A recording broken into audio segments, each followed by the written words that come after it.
दोस्तों, कई बार ऐसा कहा जाता है कि इतिहास अपने आप को हमेशा दोहराता है और कई बार जो चीज़ें पहले हो चुकी होती हैं उससे ही मिलती जुलती चीज़ें हमें आगे भी देखने के लिए मिलती हैं। और आप में से शायद बहुत सारे लोग ये सोच रहे होंगे कि मैं आखिर आज इसकी बात क्यों कर रहा हूँ, क्योंकि आज के टाइम पर हम बॉलीवुड में जैसी चीज़ देख रहे हैं वो हमें आज से लगभग 45 से 47 साल पहले भी देखने के लिए मिली थी। जैसा कि हाल ही में अभी आपने देखा होगा कि एक बहुत ही लो बजट की film the Kashmir files box office पर सफलता की एक के बाद एक नए झंडे गाड़ती जा रही है। आज के टाइम पर जहां बॉलीवुड फिल्मों का बजट लगभग 200 से 300 करोड़ रुपए होता है, वहीं मात्र 15 करोड़ में बनी फिल्म द कश्मीर फाइल्स की सफलता ने अच्छी अच्छी फिल्मों को पीछे छोड़ दिया है।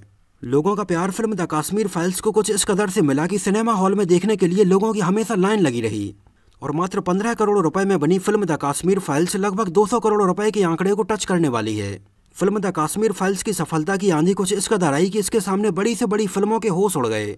तो ठीक ऐसा ही माहौल हमें आज से लगभग 47 साल पहले सन 1975 में भी देखने के लिए मिला था, जब उस टाइम पर भी एक बहुत ही लो बजट की फिल्म जय संतोषी मां रिलीज हुई और इसने सफलता के एक के बाद एक नए रिकॉर्ड बनाए। उस टाइम पर रिलीज हुई फिल्म जय संतोषी मां एक धार्मिक फिल्म थी जो कि काफ़ी कम बजट में बनी थी। लेकिन आपको शायद ये बात जानकर हैरानी होगी कि उस टाइम पर फिल्म जय संतोषी मां ने अपने बजट से लगभग 20 गुना ज़्यादा कमाई की थी और ये फिल्म उस टाइम पर सुपरहिट या ब्लॉकबस्टर नहीं, ऑल टाइम ब्लॉकबस्टर रही थी। और सबसे ज़्यादा हैरानी वाली बात तो ये थी कि फिल्म जय संतोषी मां 15 अगस्त सन 1975 को रिलीज हुई थी, जिस सेम दिन ही इंडियन सिनेमा की one of the greatest film Sholay भी रिलीज हुई थी। और उस टाइम पर लोगों को सबसे ज़्यादा हैरान कर देने वाली बात भी यही थी कि शोले जैसी फिल्म के सामने भी अपने बजट से लगभग 20 गुना ज़्यादा कमाई करके इतना बड़ा नया रिकॉर्ड बनाया है। फिल्म जय संतोषी मां उस टाइम पर आई एक ऐसी फिल्म थी जिसने केवल पैसे बस नहीं कमाए थे। फिल्म ने उस टाइम पर ऐसे बहुत सारे ट्रेंड और चलन शुरू किए थे जो अभी तक चले आ रहे हैं। फिल्म की कहानी थी संतोषी माता के व्रत कथा के ऊपर कि कैसे अगर कोई भी भक्त सच्चे मन से संतोषी माता की पूजा पाठ करते हैं तो संतोषी माँ मुश्किल से मुश्किल परिस्थिति में भी उनकी मदद करती हैं और उनकी हर एक मनोकामना पूरी करती हैं। फिल्म की एक बेसिक कहानी कुछ ऐसी ही थी जो कि लोगों के दिलो दिमाग में कुछ इस कदर बस गई कि फिल्म देखने के बाद से ही ज़्यादातर नॉर्थ इंडिया में संतोषी माता का व्रत रखने का चलन चल पड़ा था और अभी भी बहुत सारी महिलाएं हर शुक्रवार को संतोषी माता का व्रत करती हैं। और ये सारी चीज़ें आपको आपके आसपास या आपके खुद घर में ही देखने के लिए मिल जाएंगी। और ये सारी चीज़ें फिल्म जय संतोषी माँ के बाद से ही लोगों के बीच में पॉपुलर हुई थीं। लेकिन हैरान कर देने वाली बात तो ये है कि जय संतोषी माता का व्रत जो आज इतनी सारी महिलाएं करती हैं, लेकिन संतोषी माँ के बारे में हिंदू पुराणिक कथाओं में जिक्र भी नहीं किया गया है। जैसे हिंदू पुराणिक कथाओं में भगवान शिव, श्री राम, श्री कृष्ण और भगवान श्री गणेश के बारे में बहुत सारी चीज़ों का जिक्र मिलता है, वैसा हमें बहुत ही पुरानी हिंदू पौराणिक कथाओं में जय संतोषी माँ का जिक्र नहीं मिलता है। और संतोषी माता का व्रत रखने का चलन सन 1975 में आई इस फिल्म के बाद से ही शुरू हुआ था। संतोषी माँ कैसे प्रकट हुई इसके बारे में हमें फिल्म की कहानी में कुछ ऐसा दिखाया जाता है कि गणेश जी जब अपनी बहन मनसा देवी के साथ रक्षाबंधन का त्यौहार मना रहे होते हैं तो गणेश जी की बहन मनसा देवी उनके हाथ की कलाई पर राखी बांधती हैं और उनको मिठाई खिलाती हैं। गणेश जी की 2 पत्नियां हैं, रिद्धि और सिद्धि, और उनके 2 बेटे हैं जिनको हम शुभ और लाभ के नाम से जानते हैं।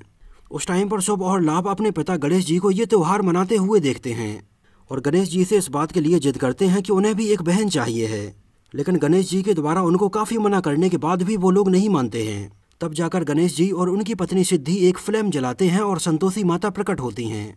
और फिर आगे चलकर कैसे संतोषी माता अपने भक्तों की हर एक मनोकामना पूरी करती हैं, ऐसा हमें दिखाया जाता है। संतोषी माता को भगवान गणेश की पुत्री माना जाता है और फिल्म जय संतोषी माँ का उनके बारे में घर घर तक पहुँचाने में और व्रत कथा को पहुँचाने में बहुत ही बड़ा योगदान रहा। उस टाइम पर जब फिल्म जय संतोषी माँ रिलीज हुई और कुछ लोगों ने इसको जब सिनेमा हॉल में देखा और संतोषी माँ के बारे में जैसा चमत्कार फिल्म में दिखाया गया वैसा आकर उन्होंने लोगों को बताना शुरू किया, तो आप यकीन नहीं मानेंगे, दूर दराज के गाँव से भी लोग अपनी अपनी बैलगाड़ी में बैठकर ये फिल्म देखने के लिए शहरों में आने लगे। उस टाइम पर मुंबई के बहुत सारे सिनेमा हॉल में जहाँ जहाँ पर भी फिल्म जय संतोषी माँ लगी थी, उन सिनेमा हॉल में जाने से पहले लोग अपने पैर में पहने गए जूते और चप्पल तक बाहर उतार कर जाते थे। उस टाइम पर लोगों के बीच में फिल्म का क्रेज इतना ज़्यादा हो गया था कि ये वाकई में देखने लायक था। कितने सारे लोग तो सिनेमा हॉल के अंदर जाने से पहले पैर पड़ते थे और बहुत सारी महिलाएं तो अपने घरों से एकदम तैयार होकर पूजा और आरती की थाली लगाकर सिनेमा हॉल में ये फिल्म देखने के लिए आती थीं। और जैसे ही संतोषी माँ पर्दे पर आती थीं तो लोग अपनी सीट से खड़े होकर उनके ऊपर जल चढ़ाने लगते और आरती उतारने लगते।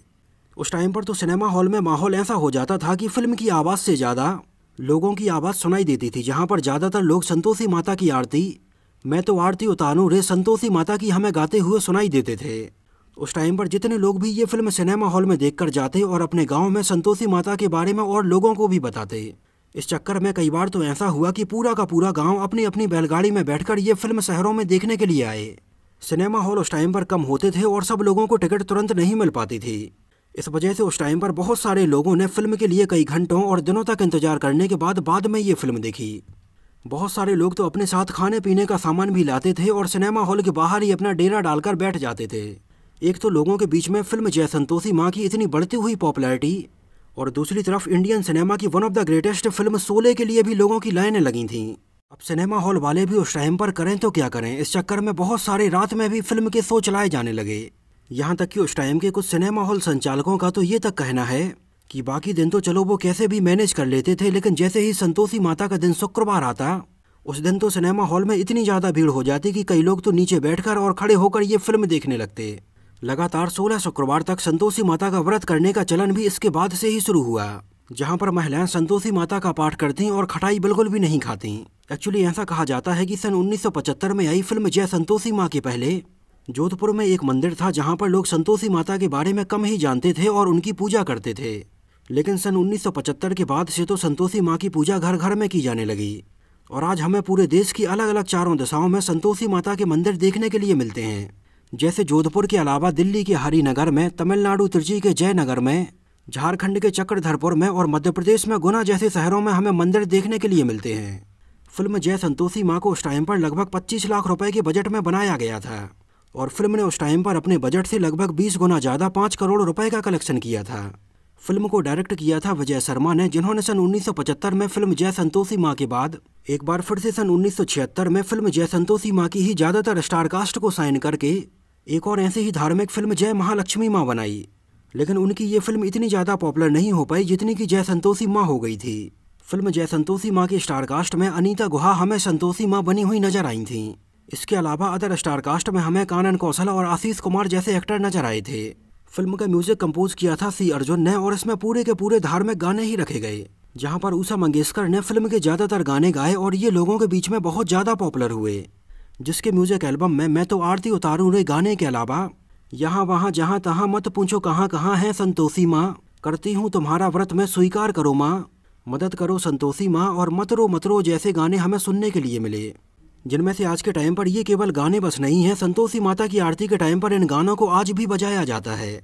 उस टाइम पर उषा मंगेशकर के द्वारा गाए गए गाने मैं तो आरती उतारूं रे के लिए उन्हें फिल्म फेयर अवार्ड के लिए भी नॉमिनेट किया गया था। आगे चलकर सन 2006 में इस फिल्म को एक बार फिर से नए अंदाज में बनाया गया, जहां पर एक बार फिर से उषा मंगेशकर ने फिल्म के इन सारे गानों को दोबारा से गाया। लेकिन इस टाइम पर यह फिल्म दोबारा से इतनी ज़्यादा पॉपुलर नहीं हो पाई थी। 1975 में आई फिल्म जय संतोषी माँ में संतोषी माँ के किरदार में नजर आई अनीता गुहा ने अपने कुछ इंटरव्यूज़ में बताया कि इस फिल्म के बाद तो बहुत सारे लोग उनके घर आते और उनके पैर पड़कर उनका आशीर्वाद लेकर जाते।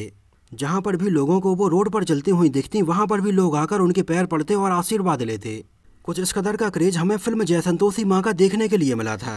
आगे चलकर जब ये फिल्म VCR पर चली तो वहाँ भी इसका जादू बिल्कुल ऐसा ही बरकरार रहा।